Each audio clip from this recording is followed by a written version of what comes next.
cuando Dios hizo un pacto con el pueblo de Israel, también podían entrar los gentiles, circuncidándose.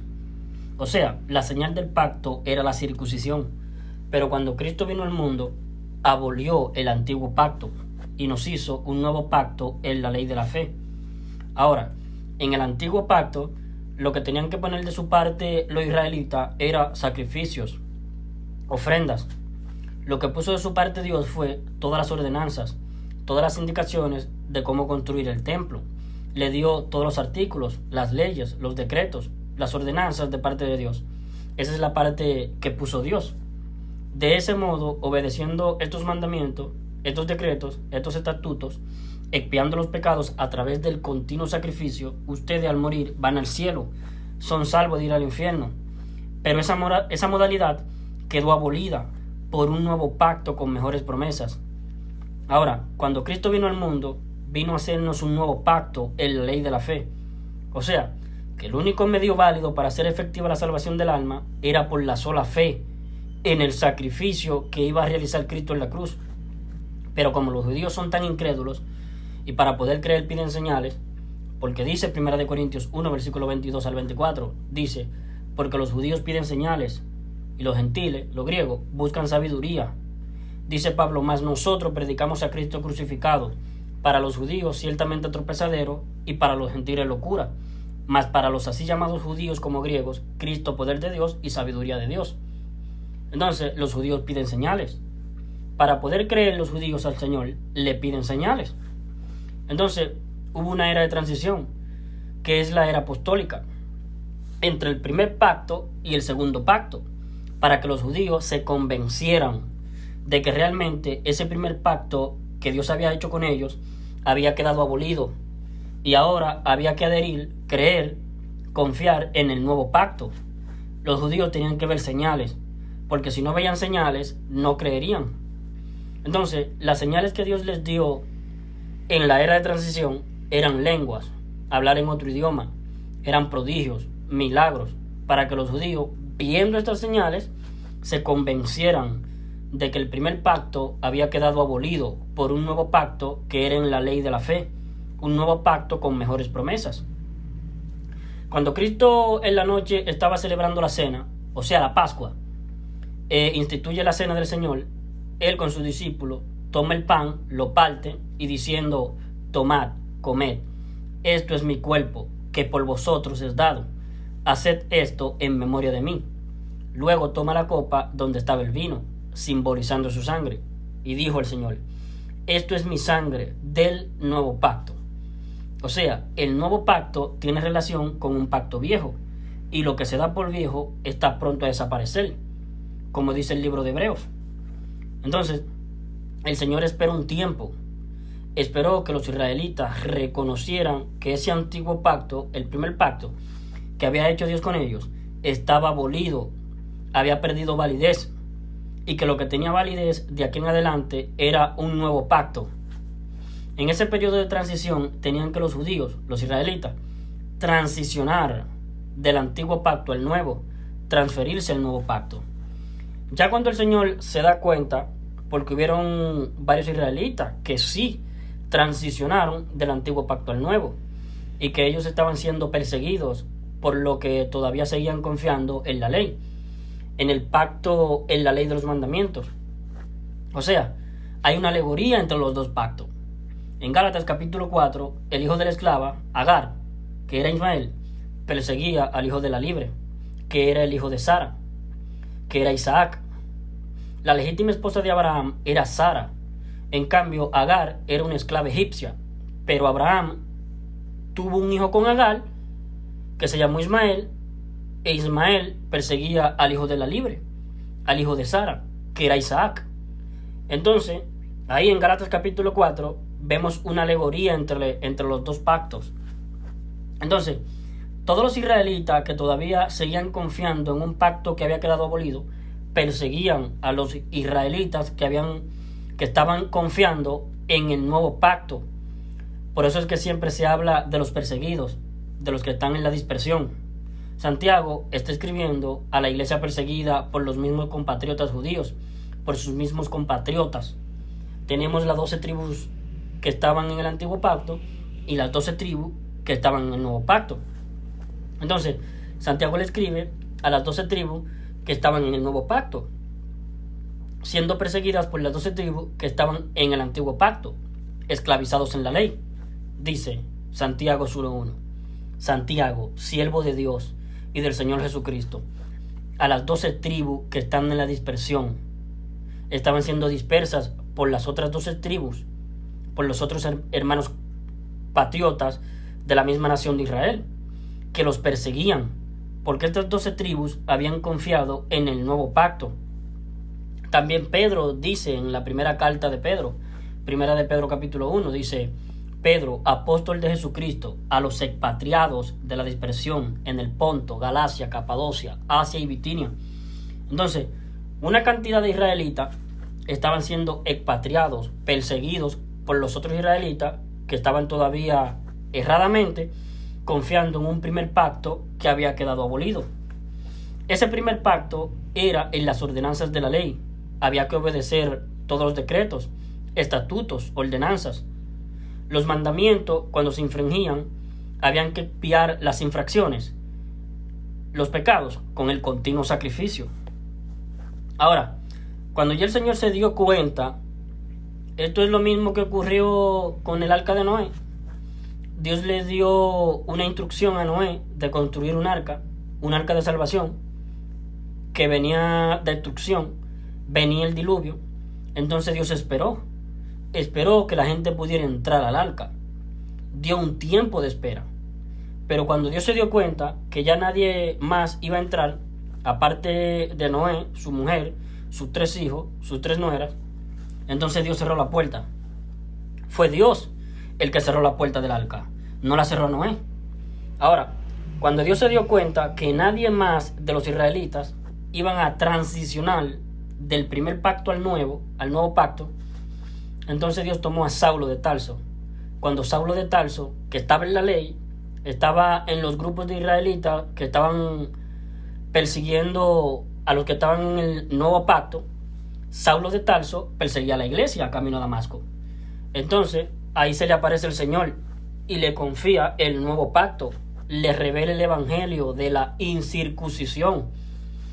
Por eso es que en Gálatas 2, versículo 7, dice la escritura que a Pablo le fue confiado el evangelio de la incircuncisión para ser predicado a los gentiles. Y al resto de los apóstoles, que eran israelitas también, Pedro, los apóstoles, Pedro, Juan, Jacobo, el resto de los apóstoles, le fue confiado el evangelio de la circuncisión. Nosotros los gentiles, si creemos en el evangelio de la circuncisión, nos vamos al infierno, porque ese evangelio de la circuncisión no es válido para nosotros los gentiles.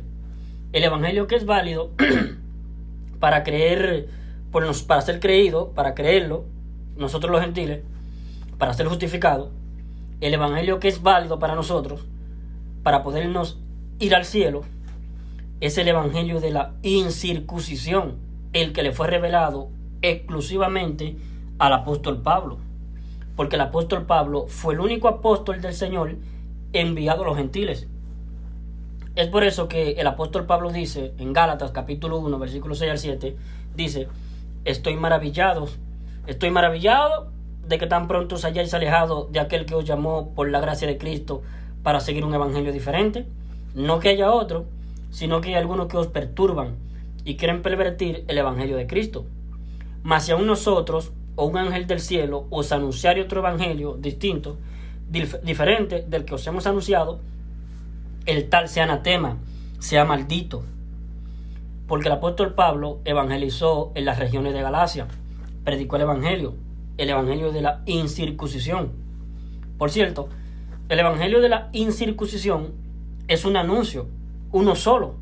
No son 2 evangelios, no son 3 evangelios, no son 4 evangelios, no son 5 evangelios. Es uno solo, un evangelio en singular, porque es una proclama única. El evangelio es el evangelio de la incircuncisión.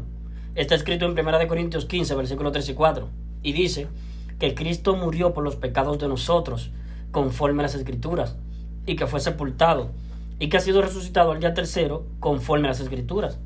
Este es el evangelio, que el ser humano gentil debe oírlo y creerlo con fe para ser justificado, para irse al cielo, para ser salvo. El apóstol Pablo, cuando evangelizó en las regiones de Galacia, luego continuó su viaje misionero a otras regiones, y ahí aprovecharon los judaizantes a predicarle a los gálatas un evangelio distinto al de Pablo. Por eso que Pablo decía, cuando él retornó a Galacia, decía: estoy maravillado de que tan pronto os hayáis alejado de mí y de Pablo, os hayáis alejado del que os llamó por la gracia de Cristo para seguir un evangelio diferente. No que haya otro, hay uno solo. Entonces, desde ese momento empezaron a anunciarse evangelios distintos al verdadero, impostores. Es un evangelio impostor que está tomando el lugar del verdadero evangelio. Ahora, los gálatas empezaron a cerrarle la puerta al apóstol Pablo, empezaron a tomar distancia, porque empezaron a ser engañados por los judaizantes. ¿Qué es lo que hace un judaizante? Hace estar dependiendo de las obras, evangelio de obras. Si no os circuncidáis, no sois salvos. Sí, hay que creer en Cristo, sí, pero tienes que circuncidarte. Si crees en Cristo, pero...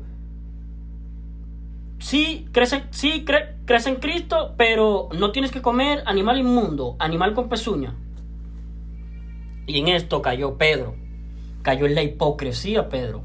En Gálatas capítulo 2, el apóstol Pablo reprende duramente al apóstol Pedro, porque Pedro comía con los gentiles sin ningún problema.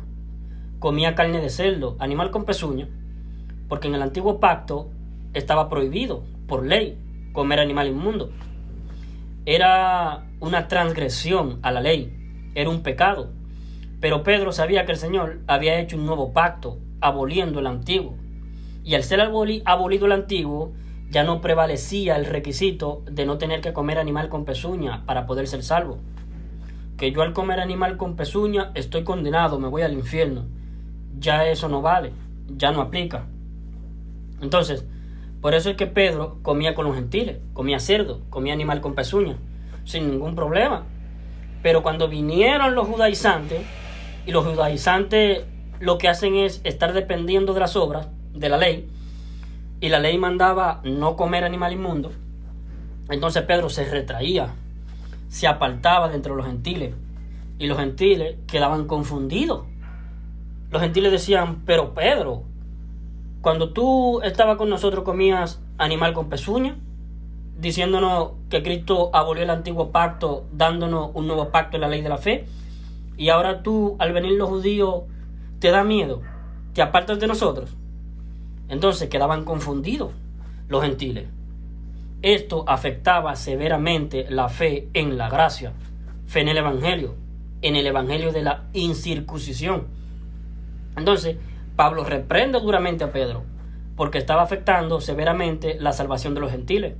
Entonces, por eso es que el apóstol Pablo en Gálatas 2, versículo 11 en adelante, dice: cuando vi que hacía esto Pedro, los reprendí duramente, porque era de condenar. Porque cuando comía con los gentiles, comía de todo. Pero cuando venían los judaizantes, se retraía. Y esta hipocresía hizo participar también a Bernabé. Entonces Pablo reprende duramente a Pedro, lo reprende públicamente. Entonces, en el versículo 16 de Gálatas 2, el apóstol Pablo dice: sabiendo que el hombre no es justificado por las obras de la ley. Y la ley incluía no comer animal inmundo, animal con pezuña, circuncidarse. Sabiendo que el hombre no es justificado por las obras de la ley, sino por la fe de Jesucristo, nosotros, dice el apóstol Pablo a los Gálatas, también hemos creído en Jesucristo para ser justificados por la fe de Cristo y no por las obras de la ley, por cuanto por las obras de la ley nadie será justificado.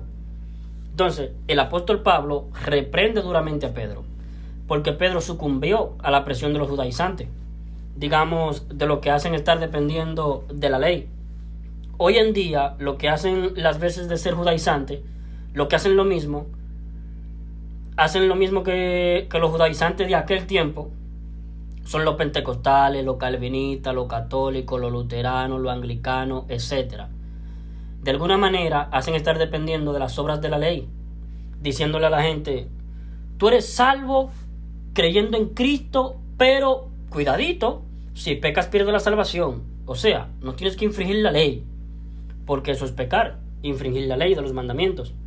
En 1 Juan 3:4 dice el apóstol Juan: todo aquel que comete pecado infringe también la ley, porque el pecado es infracción de la ley, pero una ley que quedó abolida en lo penal.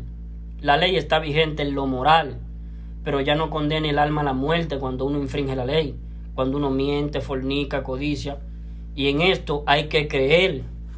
Este es el resultado de que Cristo haya sido ofrecido por nuestros pecados, cual cordero, haya sido cargado con todas las infracciones, habidas y por haber, de la raza humana, a la ley de los mandamientos. Todos los pecados nuestros fueron cargados en Cristo, y Él los expió todos de una vez por todas. Dice en Hebreos capítulo 10, versículo 14, porque con una sola ofrenda ha perfeccionado para siempre a los que van siendo santificados. Esa ofrenda fue Cristo como cordero, y el que la ofrendó fue el Padre. Además añade en Hebreos 10, versículo 17 al 18, diciendo: y nunca más me acordaré de sus pecados y transgresiones, porque donde hay remisión de estos, no hay más ofrendas por el pecado. Todos los pecados de la raza humana fueron remitidos al cuerpo de Cristo crucificado en la cruz. Cristo fue el sacrificio, la ofrenda por nuestros pecados, y donde hay remisión de estos, no hay más ofrenda por el pecado. Significa, ya nosotros no tenemos que ofrecerle nada más a Dios a cambio de nuestras almas, de que nuestras almas vayan al infierno, al juicio ante el gran trono blanco y al lago de fuego. El que fue ofrecido a cambio de nuestras almas fue Cristo. Fue hecho el pago completo de una vez por todas, porque con una sola ofrenda ha perfeccionado para siempre a los que van siendo santificados. Así dice el original: a los que van siendo santificados. Los traductores modificaron el original diciendo a los santificados. No, a los que van siendo, porque es un proceso de santificación.